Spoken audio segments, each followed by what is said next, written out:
Początki clubbingu, dla mnie, jak pamięcią sięgam, to jest rok 95-96. Wtedy to jeszcze byłem skatem, jeździłem na deskorolce z dobrą ekipą w Szczecinie i bawiliśmy się w klubie Kontrasty. Imprezy nazywały się bodajże Red Hot Party.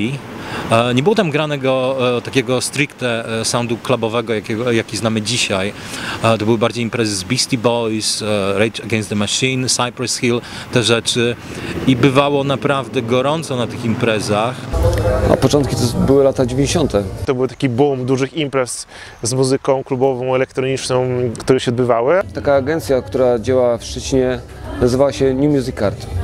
Oni tworzyli taki cykl dosyć znany w Szczecinie, bardzo popularny, imprezy Techno Dance Mission. Te imprezy odbywały się w różnych miejscach, to były duże imprezy, w halach, nawet na kilka tysięcy osób. Pamiętam, że to było w ogóle zawsze wydarzenie w mieście, jak były jeszcze imprezy z cyklu Techno Dance Mission, takie duże spędy, nie tylko techno.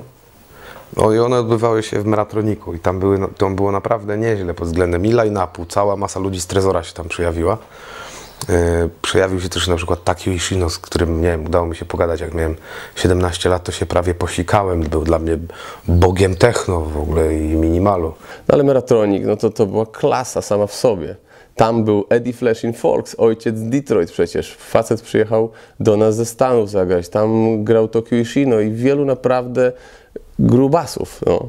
Także to było naprawdę coś. I to, co zrobiło New Music Art w Szczecinie, to tak naprawdę my mieliśmy największego kopa ze wszystkich miast chyba w Polsce. No nikt nie robił tak grubych imprez. 93 lub 4. Pierwszy klub house'owy, taki prawdziwy, to był klub właśnie Exit na ulicy Kopernika. W Zamierzeniach był gejowski, no ale długo nie funkcjonował.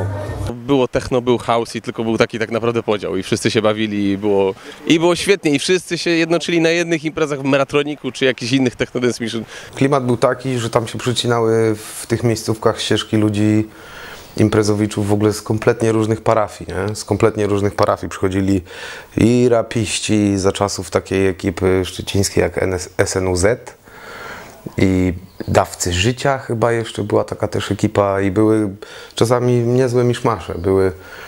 Były imprezy troszeczkę house'owe, gdzieś tam się w którymś momencie pojawiał rap, Electric Root Boys mocno zaczynali działalność i no i to się wszystko tak mieszało.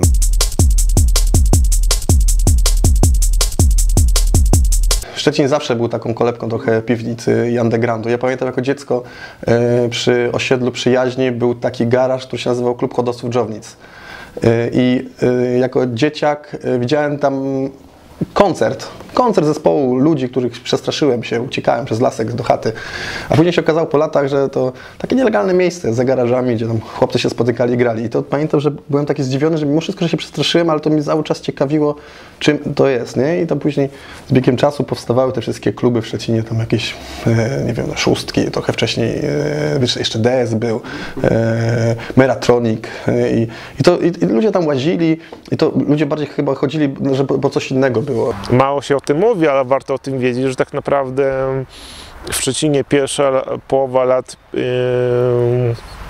90. to wiele osób myliło Szczecin z Berlinem, tak? Bo dużo się działo, dużo fajnych imprez. Szóstki. Niewielki lokal, kilka schodków w dół do piwnicy w miejscu, które w tej chwili jakby kompletnie się nikomu z nikim nie kojarzy, bo jest zabudowane w 100%.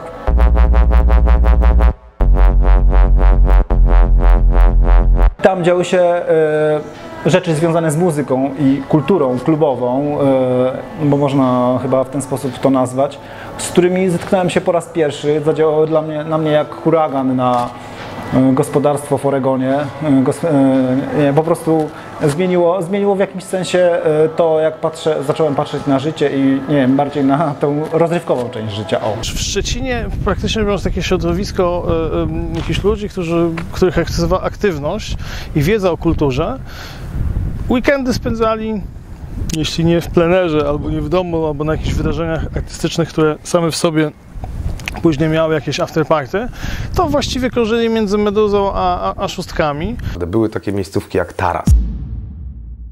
wchodziło do środka ze 100 osób i na zewnątrz było z 300, nie? I to jeszcze w takiej lokalizacji, gdzie w lato, no to po prostu ciężko było lepszą miejscówkę. Na tyłach wałów Chrobrego, można powiedzieć, prawda? Gdzie muzyka grana na świeżym powietrzu nabierała zupełnie nowego wymiaru.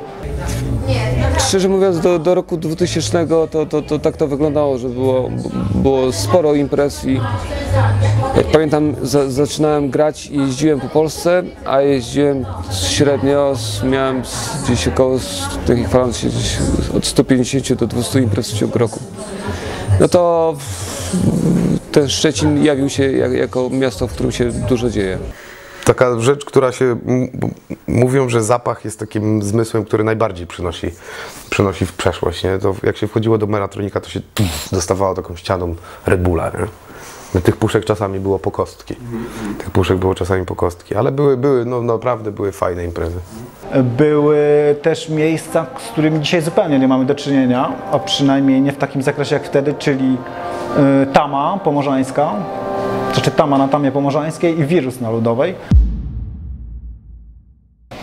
Totalnie undergroundowe kluby, wyjęte spod prawa, kompletna banicja, kompletny spontan, świetna energia, świetne czasy. Był Sonar, była Borówka, było tych miejsc sporo i one nigdy nie były zaaranżowane w jakiś taki sposób dyskotekowy. Sonar był lokalem mojego brata i jak patrzę bo mogłem się przyjrzeć się temu od takiego ekonomicznego punktu widzenia, to było czyste wariactwo, którego nigdy bym nikomu nie polecał. Natomiast z tego zrodziło się naprawdę świetna marka, która momentalnie przyciągnęła ludzi, momentalnie stała się rozpoznawalnym miejscem.